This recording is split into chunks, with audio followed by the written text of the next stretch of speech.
Hello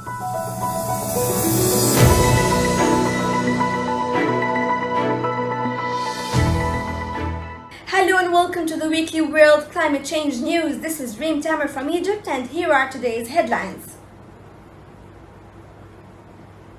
Climate talks in times of crisis. 3 years delay for the Climate Crisis Fund.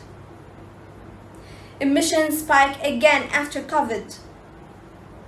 A new era of climate change awareness. Atmospheric levels of CO2 spike. Middle East Green Initiative. Green buildings and climate change. Climate talks in times of crisis. COP talks are always difficult since more than 200 countries have to reach a consensus on an action plan to limit climate change at an international level. However, the need to urgently prevent catastrophic warming of the planet will be a good starting point for this year's edition. The backdrop of terrifying weather events had brought a renewed sense of urgency to the matter. COP26 will be a crucial milestone in reaching an agreement to sort out rules for a global carbon market. 3 years delay for the Climate Crisis Fund. Rich countries will be 3 years late in compiling the $100 billion promised to fund poor nations in their fight against climate change. The fund is a crucial element for developing countries, which in most of the cases don't have the financial means to mitigate the tremendous side effects of climate change. 2023 is the new deadline set to reach this objective, and many countries are confident that it would be met. Emissions spike again after COVID.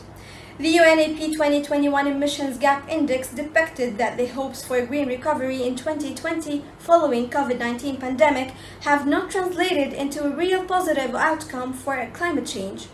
The drop of GHG's emissions during the pandemic was quickly erased by the economic recovery. In fact, only between 2.5% and 12.1% of COVID-19 recovery funds was spent on low-carbon technologies and actions related to mitigate climate change effects. When it comes to poorer countries, their percentage of spending in green recovery is close to zero. A new era of climate change awareness.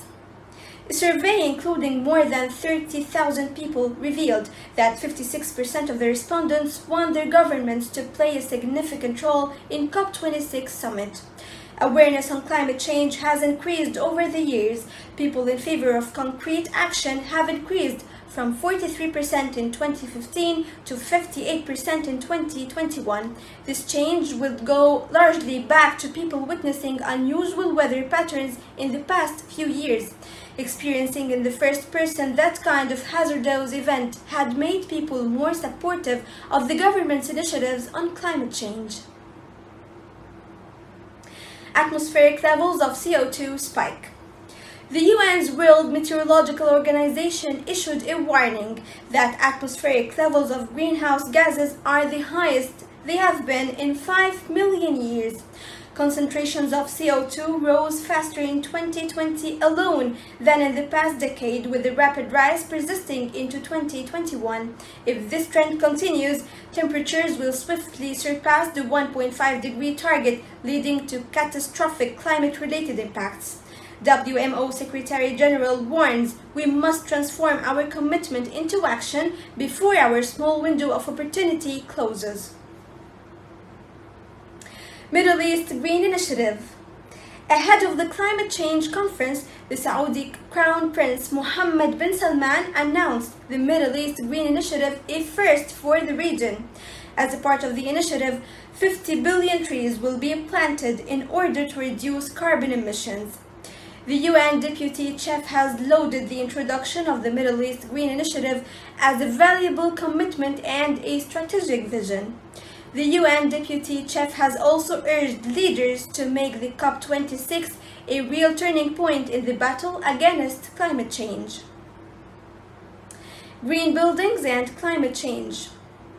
Sustainable real estate isn't a new idea, but with the change in risk perception surrounding climate change, investors are now seeking investments in green assets. With the introduction of new measurement tools and standards, stricter benchmarks are being defined for environmental and economic performance of real estate development companies.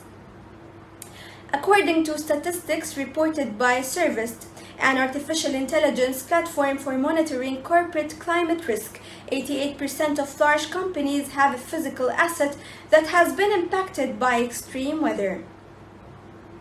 That's all for today. Thank you for watching UV Society News. That was Reen Tamer from Egypt, and goodbye.